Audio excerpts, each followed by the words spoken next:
पद्य मतलब पोएम सुमित्रा नंदन पंत ने लिखा है। उनकी जन्मभूमि भारत थी। बर्थ प्लेस, जन्मभूमि मतलब वो अपनी बर्थ प्लेस की तारीफ कर रहे, मतलब कि भारत देश की तारीफ कर रहे। प्रकार कविता, एक पोएम की तरह उन्होंने पूरा लिखा हुआ है, जिसमें वो पहले भारत देश के बारे में बात करते हैं कि भारत में हिमालय जैसे ऊंचे श्रेष्ठ पर्वत है, भारत में गंगा यमुना जैसी पवित्र नदियां हैं, भारत देश के अंदर पहले कैसे पवित्र लोग हो चुके हैं, उनके चरणों की धूल है यहाँ पर। भारत देश में जो महान पुरुष हो चुके थे उनके सबके नाम उन्होंने लिए, और पूरी पोएम के अंदर भारत की तारीफ की है, उनकी जन्मभूमि की तारीफ की गई है। इसीलिए इसका हेतु है जन्मभूमि का महत्व और श्रेष्ठता बताई है। वो अपनी जन्मभूमि को श्रेष्ठ बता रहे कि भाई वो जहाँ पर पैदा हुए और वो जहाँ पर जिंदगी गुजार रहे हैं वो जगह श्रेष्ठ है, सबसे बेस्ट है, वो बताने के लिए ये पोएम उन्होंने लिखी है। क्लियर? जन्मभूमि सुमित्रा नंदन पंत, कविता, दो चीजें हैं, जन्मभूमि का महत्व और श्रेष्ठता बताई है। अब सबसे पहला पॉइंट वो कंपेयर कर रहे कि भाई स्वर्ग जो है ना, जन्नत, उससे भी ज्यादा महान है। स्वर्ग भी इतना अच्छा नहीं होगा जितनी अच्छी उनकी जन्मभूमि। और ये लाइन उन्होंने पोएम के अंदर बार बार लिखी है, जननी जन्मभूमि स्वर्ग से भी ज्यादा महान है। ये लाइन उन्होंने लिखी है, जिसका मतलब होता है कि जहां पर मैं पैदा हुई, जहां पर मेरा जन्म हुआ, वो जगह स्वर्ग से भी ज्यादा महान है। सेकंड, मैंने आपको कहा कि उन्होंने यहाँ की कुछ अलग अलग प्लेसेस की बात की है। सबसे पहले बात करते हैं वो हिमालय पर्वत के बारे में। हिमालय पर्वत सबसे ऊपर है, सबसे ऊंचा है, सबसे श्रेष्ठ बेस्ट पर्वत माना जाता है। ठीक है, तो वो कंपेयर करते हैं उसको कपाल के साथ कि भारत देश के अंदर उनकी जो जन्मभूमि है वहां पर हिमालय जैसा ऊंचा और श्रेष्ठ पर्वत है, जिस पर भारत देश के लोगों को प्राउड फील होना चाहिए, जिस पर भारत देश के लोगों को गौरव होना चाहिए, जिसका गौरव भाल हिमालय, प्राउड फील होना चाहिए किस पर? हिमालय पर्वत पर, जो कि भारत का क्या बता रहे वो भाल बता रहे, कपाल बता रहे, मस्तक बता रहे हैं, क्योंकि वो सबसे श्रेष्ठ और सबसे ऊंचा पर्वत माना जाता है। उसके बाद सेकंड, अब जैसे तुम लोग को पता है कि भाई सऊदी अरब के अंदर जमजम का पानी है, जो पूरी दुनिया के जो मुस्लिम धर्म के लोग हैं वो पवित्र मानते हैं। ठीक है, वैसे ही पूरी दुनिया के अंदर हिंदू धर्म के लिए गंगा यमुना नदी का पानी बहुत ज्यादा पवित्र माना जाता है। गंगा नदी में स्नान करने से सारे पाप धुल जाते हैं, ऐसा हिंदू धर्म के लोग मानते हैं।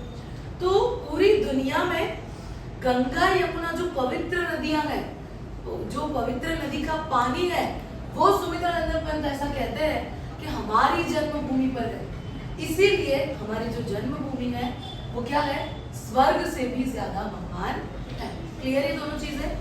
हिमालय को भाल कपाल से कंपेयर किया है और गंगा यमुना नदी को पवित्र नदियां पूरी दुनिया की बेस्ट नदी बताई गई है, और लोगों के दिलों में बसी हुई नदियां गंगा यमुना है। आपको वन मार्क आंसर आ सकता है, जन जन के हृदय में कौन सी नदियां बसी हुई है? आपको याद रहना चाहिए गंगा और यमुना, जो कि पवित्र नदियां मानी जाती है। नेक्स्ट, अब उसके बाद उन्होंने बात की है पुराने जमाने के लोगों के बारे में थोड़ा। अब यहाँ पे लोगों के बारे में तो नहीं है, पर ये भगवान के बारे में बात की है। भगवान राम, उनका भाई लक्ष्मण और भगवान राम की पत्नी सीता। अब वो क्या कहते हैं कि ऐसे जो महापुरुष हो चुके हैं या जो जिनको हम भगवान मानते हैं, ऐसे लोगों के चरणों की कदमों की धूल हमारी जन्मभूमि पर है। इसीलिए हमारी जो जन्मभूमि है वो स्वर्ग से ज्यादा महान है। भगवान राम जो है वो तो थे ही महान, ठीक है। उनका भाई लक्ष्मण, उन्होंने भी बहुत उनका साथ दिया है, वो भी बहुत उनका कैरेक्टर के माने जाते हैं। और उसके बाद सीता, जो कि भगवान राम की कौन थी? पत्नी। अब उन्होंने क्या किया था भगवान राम के साथ? 14 साल वो वनवास में रहे थे, जंगल में रहे थे और अपने पति के साथ रहकर सारी जिंदगी दुख झेला था, कभी भी उनको छोड़ के वो गए नहीं थे। तो ऐसी महान नारियों के बारे में बात की कि महान लेडियां भी हो चुकी है। एक तो सीता जो वनवास गई थी 14 साल के लिए अपने हस्बैंड के साथ। सेकेंड है सावित्री। अब एक डायलॉग बोला जाता है कि बहुत सती सावित्री मत बने। तो सावित्री कौन है और क्या है? तो सावित्री एक लेडी थी जो कि अपने पति के लिए बहुत ज्यादा लॉयल थी, पतिव्रता थी। उसका हस्बैंड जो करे वो सारी बातें मानती थी। सावित्री नाम की जो लेडी थी वो। और जब यमराज उसके पति के प्राण लेने के लिए आया, यमराज मतलब आप कह सकते हो मौत का फरिश्ता, जब वो प्राण लेने के लिए आया उसके पति के, तो उसने उससे लड़ाई करके उसके प्राण वापस लिए। तो पतिव्रता सावित्री को भी बहुत ज्यादा ऊपर कैरेक्टर माना गया है, बहुत महान बताया गया है।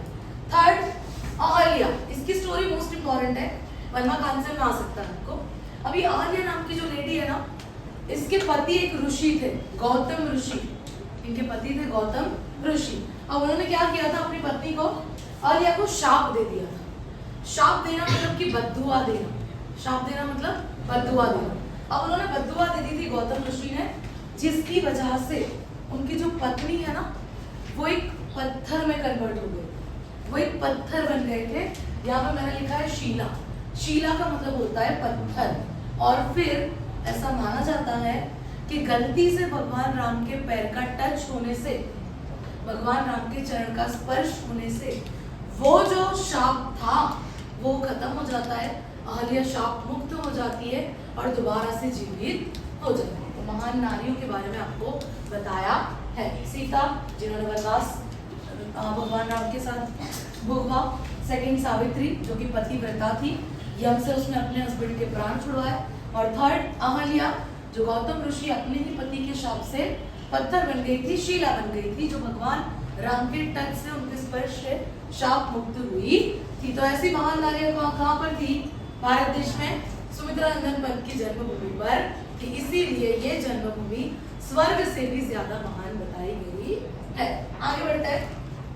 अब इसके बाद उन्होंने ऐसा कहा है कि भाई ये सब तो हो गए, पर महापुरुष भी बहुत हो गए भारत में। पहले तो गौतम बुद्ध, जिन्होंने पूरी दुनिया में शांति फैलाने का काम किया। उन्होंने एक धर्म की स्थापना की, गौतम बुद्ध ने, बुद्धिज्म, बौद्ध धर्म, जिसके स्थापक गौतम बुद्ध है। अब उन्होंने क्या किया था, उन बौद्ध धर्म में आप देखोगे, बुद्धिज्म में तो एक चीज सबसे इंपॉर्टेंट है, शांति से जीना, सुकून की पीसफुल लाइफ जीना। तो शांति का फैलाव भी सबसे ज्यादा भारत देश के लोगों ने किया। सेकंड, सत्य और अहिंसा की बात करें, सच्चाई और मारना काटना नहीं, ये सब तो महात्मा गांधी जी, महावीर स्वामी, तो ये सारे महान लोग सुमित्रा नंदन पंत की जन्मभूमि के ही है। इसीलिए वो ऐसा कहते हैं कि हमारी जन्मभूमि स्वर्ग से ज्यादा महान है। महापुरुष कौन? गौतम बुद्ध, महावीर स्वामी और महात्मा गांधी जी, जिन्होंने शांति, सत्य, अहिंसा, ये सारी चीजों का फैलावा पूरे भारत देश में किया था, जिसकी वजह से सुमित्रा नंदन पंत हमारे देश को एक नाम देते हैं, शांति निकेतन। अब शांति निकेतन का मतलब होता है वो घर, वो जगह जहाँ पर सुकून हो, शांति हो, आराम से इंसान रह सके, उसको कहते हैं शांति निकेतन। अब उन्होंने पूरे भारत देश को कहा है कि भाई भारत देश जो है वो शांति निकेतन है, यहाँ के लोग जो है वो शांति से पीसफुल लाइफ जीते हैं। और फिर आगे ऐसा कहते हैं कि भाई पुराने जमाने में संस्कृत के जो महान साहित्यकार थे, जो सारी चीजें लिखते थे, उन्होंने एक श्लोक निकाला था पूरी दुनिया के लिए, वसुधैव कुटुंबकम। वसुधैव का मतलब होता है पृथ्वी, अर्थ, और कुटुंबकम का मतलब होता है फैमिली, परिवार। ये पूरे श्लोक का मतलब है कि पूरी दुनिया, पूरा जो अर्थ है, पूरी जो पृथ्वी है, वो एक परिवार है, एक फैमिली है। अब ये सूत्र भारत ने लेकर ये साबित कर दिया कि भारत कभी भी किसी भी देश के साथ सामने से युद्ध करने, लड़ाई करने के लिए गया नहीं। पुराने जमाने से ही भारत ने युद्ध का फैलाव या युद्ध को बढ़ाओ या किसी और देश के साथ युद्ध में साथ दो, ये सारी चीजें कभी भी नहीं की है, क्योंकि भारत क्या है? शांति निकेतन है, शांति से रहने की सलाह देता है लोगों को पूरी दुनिया में। वसुधैव कुटुंबकम सूत्र उन्होंने स्थापित किया है, जिसका मतलब है पूरी दुनिया एक फैमिली है, आपस में किसी भी देश को, किसी भी देश के साथ लड़ना नहीं चाहिए। तो शांतिदायक विश्व शांति दूत भारत को कहा जाता है। क्लियर? हार्डवर्ड्स देख लो। भार मतलब कपाल। और एक इंपॉर्टेंट बात, भारत देश को इसीलिए भी महान कहा है उन्होंने, सुमित्रा नंदन पंत ने, क्योंकि भगवान श्री कृष्ण भी यहाँ से थे। और भगवान श्री कृष्ण ने पवित्र ग्रंथ जिसका नाम है भगवत गीता, ग्रंथ मतलब पुस्तक, उसकी रचना भी भारत देश में रहकर ही की थी। यही रीजन है कि भारत देश की जो जन्मभूमि है वो स्वर्ग से ज्यादा महान है। कौन सा ग्रंथ?